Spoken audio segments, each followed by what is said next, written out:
Փաշինյանը վստահ է, որ 2026 թվականին կստանա ժողովրդի քվեն և կշարունակվի իր իշխանությունը, որովհետև իր իշխանության և ժողովրդի միջև օրգանիկ կապ կա։ Այդպես է, ձեր և ՔՊ իշխանության միջև օրգանիկ կապ նկատել եք։ Ժողովրդի ու իր մեջ չեմ կարծում։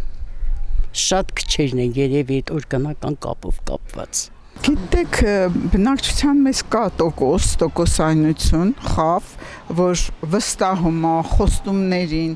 բայց ինձ թվում է ինտելիգենցիան չէ։ Նա ուզում է իր ասածով լինի ամեն ինչ, բայց չի լինի։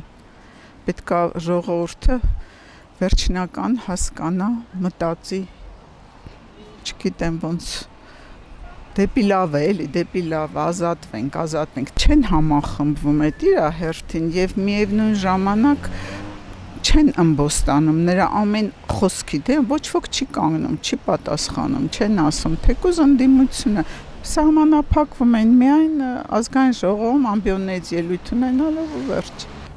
Ինչ որ տոկոսային հարաբերությունով կա, տոկոսային, ոչ ամբողջական, բայց ինչ որ մեկ բան կա։ Գիտեք ինչ, վստահությունը, այն լիարժեք, այոն չկա։ Մենք պետք է սաղս հասկանանք, չէ որ մարդը ընտրվել է, ինչի համար է ընտրվել։ Որ ժողովրդին պահեն, բայց այսօր մեր ժողովուրդը իրականում շատ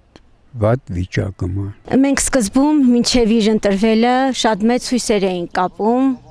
մենք ինքներս էլ իրեն ենք ընտրել, բայց այդ կապը այլևս խեղաթյուրված է և չի կարող լինել իմ կարծիքով։ Երբեք չեմ զգացել։ Այնքան չի։ Չէ, դուս ա գայ ժողովրդի մեջ ման ա գալի, բայց շատ քիչ է։ Այդ կապ չկա, ոնց լսեմ։ Կապ չկա, նրանք առանձին պետություն են, ժողովուրդը առանձին էր իրենց համար։ Ով է մտածում այդ ժողովրդի համար օրինակ։ Ով է մտածում։ Ոչ մեկը։ Կարկատած շալվարով եկել հասել ղեկավար, հիմա արդեն միլիոնատերներ են դառել։ Էլ ինչ ասելու բան կա։